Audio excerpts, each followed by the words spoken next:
ओम नमो भगवते वासुदेवाय। श्रीमद् भागवत महापुराण के नित्य प्रतिपठन में अभी तक हमने छठे स्कंद के दूसरे अध्याय में जाना कि श्रीमद् भागवत महापुराण में एक बात आती है कि सतयुग में ध्यान से, त्रेता में यज्ञ से, द्वापर में अर्चना पूजा से जो फल मिलता है, कलयुग में तो वह केवल भगवत नाम से ही मिल जाता है। आज हम जानेंगे तीसरा अध्याय, यम और यम दूतों का संवाद। जय श्री कृष्ण। राजा परीक्षित ने पूछा, भगवान, देव आदि देव धर्मराज के वश में सारे जीव हैं और भगवान के पार्षदों ने उन्हीं की आज्ञा भंग कर दी, उनके दूतों को अपमानित कर दिया। जब उनके दूतों ने यमपुरी में जाकर उनसे अजामिल का वृत्तांत कह सुनाया, तब सब कुछ सुनकर उन्होंने अपने दूतों से क्या कहा? जय श्री कृष्ण। ईश्वर, मैंने पहले यह बात कभी नहीं सुनी कि किसी ने भी किसी भी कारण से धर्मराज के शासन का उल्लंघन किया हो।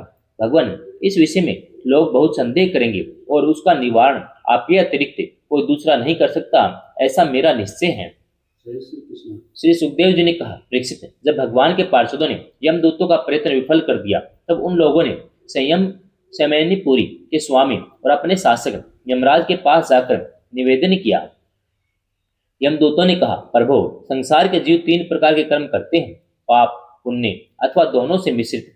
इन जीवों को उन कर्मों का फल देने वाले शासक संसार में कितने हैं? यदि संसार में दंड देने वाले बहुत से शासक हों तो किसे सुख मिले, किसे दुख? इसकी व्यवस्था एक सी नहीं हो सकेगी।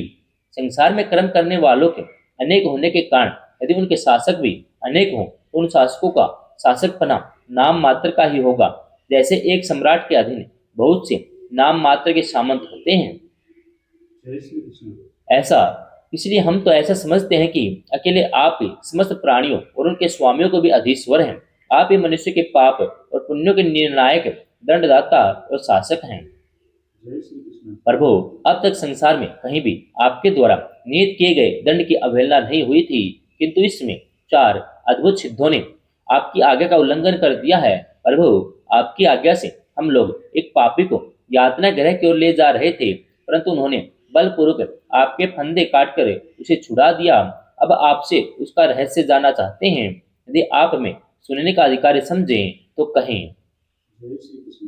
प्रभु, बड़े ही आश्चर्य की बात है कि इधर तो अजामिल के मुंह से नारायण यह शब्द निकला और उधर वे ड्रो मत कहते हुए झटपट वहां आ पहुंचे। जय श्री कृष्ण। श्री सुखदेव जी कहते हैं, जब दूतों ने इस प्रकार प्रश्न किया, तब देव शिरोमणि प्रजा के शासक भगवान यमराज ने प्रसन्न होकर श्री हरि के चरण कमलों का स्मरण करते हुए उनसे कहा। यमराज ने कहा, दूतों, मेरे अतिरिक्त एक और ही चराचर जगत के स्वामी हैं। उन्हीं में यह संपूर्ण जगत सूत के वस्त्र के समान ओतप्रोत है। जय श्री कृष्ण। उन्हीं के अंश ब्रह्मा, विष्णु, शंकर इस जगत की उत्पत्ति, स्थिति और प्रलय रखते हैं। उन्हीं ने इस सारे जगत को नथे हुए बैल के समान अपने अधीन कर रखा है।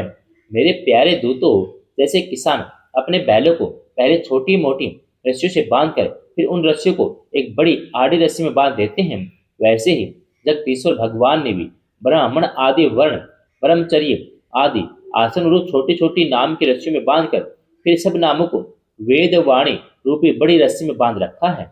जय श्री कृष्ण। इस प्रकार सारे जीव नाम और क्रम रूप बंधन में बंधे हुए भयभीत होकर उन्हें ही अपना सर्वस्व भेंट कर रहे हैं। दूतों, मैं इंद्र, धृति, वरुण, चंद्रमा, अग्नि, शंकर, वायु, सूर्य, ब्रह्मा, 12 आदित्य, विश्व देवता, 8 वसु, साध्य, 49 मरुत, सिद्ध, 11 रुद्र, रजोगुण और तमोगुण से रहित भृगु आदि प्रजापति, बड़े बड़े देवता, सब के सब सत्व प्रदान होने पर भी उनकी माया के अधीन है तथा भगवान कब, क्या, किस रूप में करना चाहते हैं, इस बात को नहीं जानते। जय श्री कृष्ण। तब दूसरों की तो बात ही क्या है। दूतों, जिस प्रकार घटपट आदि रूपवान पदार्थ अपने प्रकाशक नेत्र को नहीं देख सकते, वैसे ही अंतःकरण में अपने साक्षी रूप से स्थित परमात्मा को कोई भी प्राणी इंद्रिय, मन, प्राण, हृदय और वाणी आदि किसी भी साधन के द्वारा नहीं जान सकता। जय श्री कृष्ण। वे प्रभु सबके स्वामी और स्वयं परम स्वतंत्र हैं। उन्हीं मायापति पुरुषोत्तम के दूत, उन्हीं के समान परम मनोहर रूप, गुण, स्वभाव से संपन्न होकर इस लोक में प्राय विचरण किया करते हैं। जय श्री कृष्ण। विष्णु भगवान के सुर पूजित और परम अलौकिक पार्षदों का दर्शन बड़ा सुलभ है।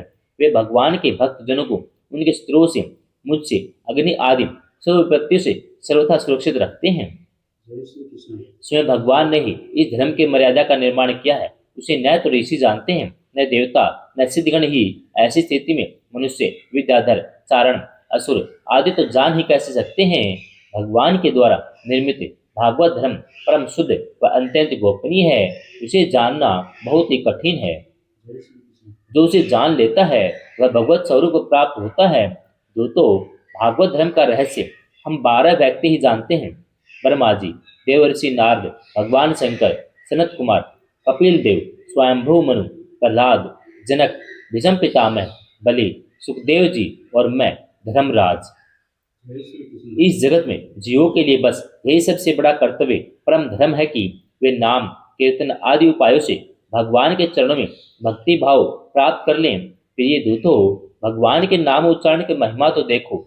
अजामिल जैसा पापी भी एक बार नाम उच्चारण करने से मात्र से मृत्यु पास से छुटकारा पा गया। जय श्री कृष्ण भगवान के गुण, लीला और नामों का भली भांति कीर्तन मनुष्य के पापों का सर्वथा विनाश कर दे, यह कोई उसका बहुत बड़ा फल नहीं है। क्योंकि अत्यंत पापी अजामिल ने मरने के समय चंचल चित्त से अपने पुत्र का नाम नारायण उच्चारण किया।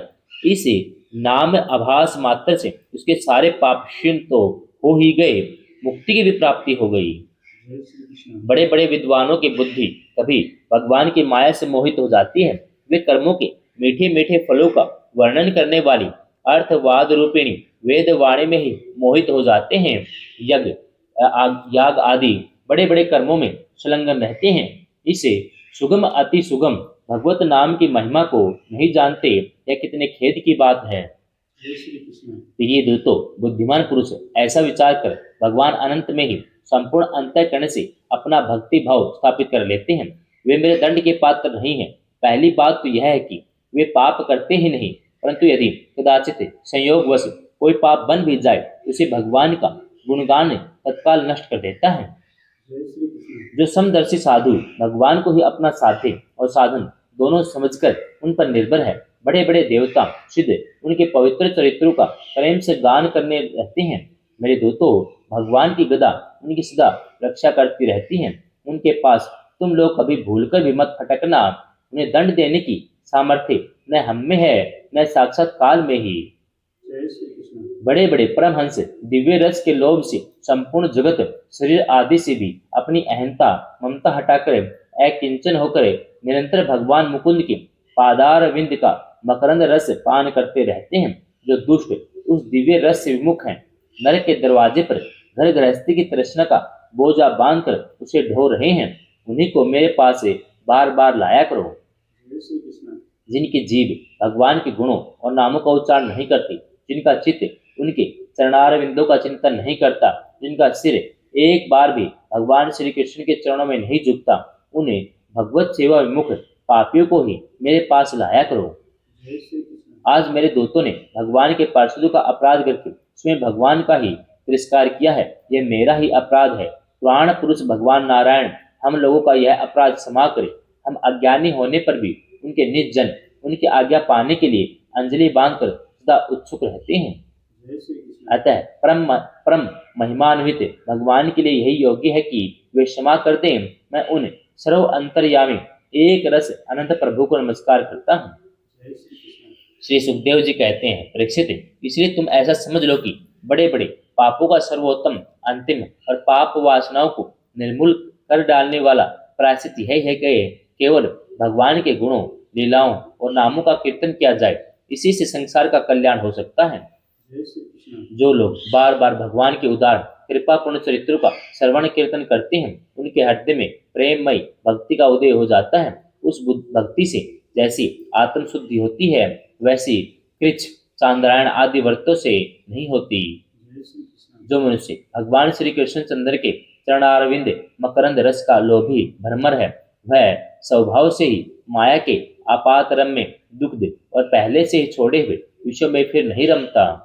जय श्री कृष्ण किंतु जो लोग उस दिव्य रस विमुख हैं, कामनाओं ने जिनकी विवेक बुद्धि पर पानी फेर दिया है, वे अपने पापों का मार्जन करने के लिए पुनः प्रायश्चित रूप कर्म ही करते हैं। जय श्री कृष्ण इससे होता यह है कि उनके कर्मों की वासना मिटती नहीं, वे फिर उसे वैसे ही दोष कर बैठते हैं। जय श्री कृष्ण परीक्षित, जब यमदूतों ने अपने स्वामी धर्मराज के मुख से इस प्रकार भगवान की महिमा सुनी और उसका स्मरण किया, तब उनके आश्रय की सीमा न रही। तभी से वे धर्मराज की बात पर विश्वास करके अपने नाश की आशंका से भगवान के आश्रित भक्तों के पास नहीं जाते हैं। जय श्री कृष्ण। और तो क्या, वे उनकी ओर आंख उठाकर भी देखने से डरते हैं। फिर ये परीक्षित, यह इतिहास परम गोपनीय अत्यंत रहस्यमय है। मलय पर्वत पर विराजमान भगवान अगस्त्य ने श्री हरि की पूजा करते समय मुझे यह सुनाया था। जय श्री कृष्ण। तीसरा अध्याय समाप्तम। जय श्री